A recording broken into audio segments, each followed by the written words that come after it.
सारू को जदि एमिति तैयारी करिवे ना न खाइला लोक भी हाथ चाटिकी खाइबो। नमस्कार, प्रियंका ओडिया रोषेई रे आपण समस्तंकु अनेक अनेक स्वागत। आज मु आपण मानक सहित सारू हेंडुआ बेसरर रेसिपी शेयर करिबी। जदि आपण माननकु एही रेसिपी भल लागिबो ताहेले वीडियो को लाइक और चैनल को सब्सक्राइब करबा को जम्मारू भूलिबेनी। तेबे चलंतु आजिर वीडियो आरंभ करिबा। प्रथमे आमे सोरिष मसला तैयारी करि नबा। तो ता पई एठी देखंतु मु 2 बड़ चमच सोरिष नेइछि, गोटे छोट चमच गोटा जीरा नहीं, किछिटा रसुणर कोला और 3टी छोट साइजर सुखिला लंका नहीं। एबे इथिरे अल्प पानी देकी आकु आमे चिक्कण करिकी बाटी नेबा। देखंतु सोरिष मसला को मु भल भाबरे चिक्कण करिकी बाटी नेइछि। देखंतु एठी मु किछि सारू नै जाइछि। सारू को प्रथमे मु भल भाबरे सिझाई नेइछि, तापरे सारूर चोपा को मध्य मु छड़ाई नेइछि। एबे सारू को मु एमिति छोट छोट साइज रे काटी नेइछि। सारू को अधिका छोट करिबेनी किंबा अधिका बड़ मध्य करिबेनी। एमिति देखंतु मु जेमिति काटिछि सेमिति मीडियम साइज रे सारू को काटी नेबे। एबे गैस रे कढ़ईटी बसाई नेबा। सेथिरे 2 चमच सोरिष तेल देई नेबा। एही रेसिपी को तैयारी करिबा पई सोरिष तेल ही नियंतु, देखिबे खाइबा पई बहुत स्वादिष्ट लागिबो।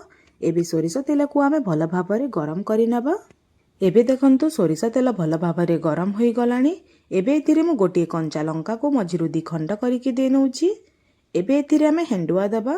तो एठी मु 2 बड़ चमच हेंडुआ नेइछि, ताको एथिरे देकी मु हेंडुआ को लाल हबा पर्यंत भाजी नउछि।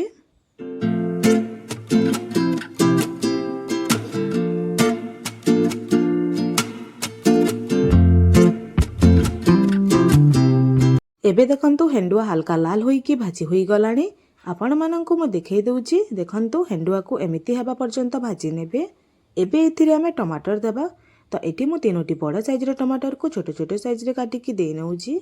एबे एथिरे हाफ चमच लूण और हाफ चमच हल्दी पाउडर दे नेबा। एबे ए सब को भल भाबरे मिसाई नेबा।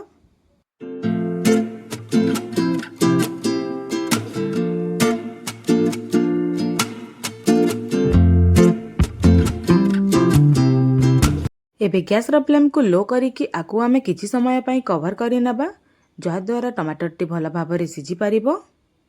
किछि समय परे एबे लिड खोलिकी देखिबा। देखंतु टमाटर टी भल भाबरे सिझी गलानी। एबे ए सब को अल्प चलाई नेबा।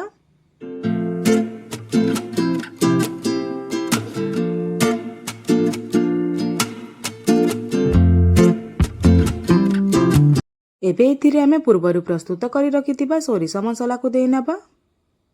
एबे ए सब को भल भाबरे मिसेईकी सोरिष मसला को 2 ରୁ 3 मिनिट पर्यंत भाजी नेबा। 8 आउ अधिका समय पई भाजिबेनी, नहेले सोरिष मसलाटी पिता लागि पारे।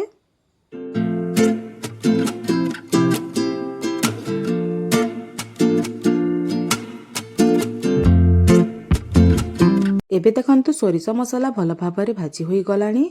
एबे एथिरे आमे सिझेकी रखितिबा सारू को देई नेबा। एबे ए सब को भल भाबरे मिसेईकी सारू को मसला सहित 1 मिनिट पई भाजी नेबा।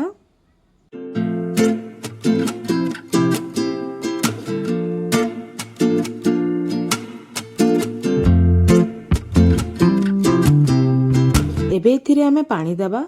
जो गिनारे मु मसला को बाटिकी रखितिली सेही गिनारे मु 2 गिना पानी नेकी एथिरे देई नउछि। एबे ए सब को अल्प चलाई नेबा।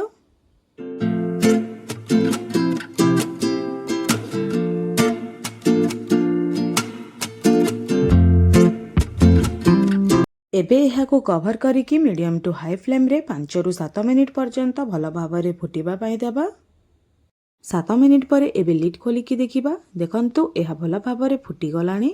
एबे देखंतु प्रस्तुत होई गला हमर सारू हेंडुआ बेसर। एबे गैस रो फ्लेम को ऑफ करिकी आ ऊपर आमे अल्प किछि कटा धनिया पत्र देई नबा। ए सब को अल्प चलाई नेबा। तेबे आजि पई एतिकी। पुणी आसीबे आ गोटे नुआ रेसिपी नेकी। से पर्यंत रहुछि। नमस्कार।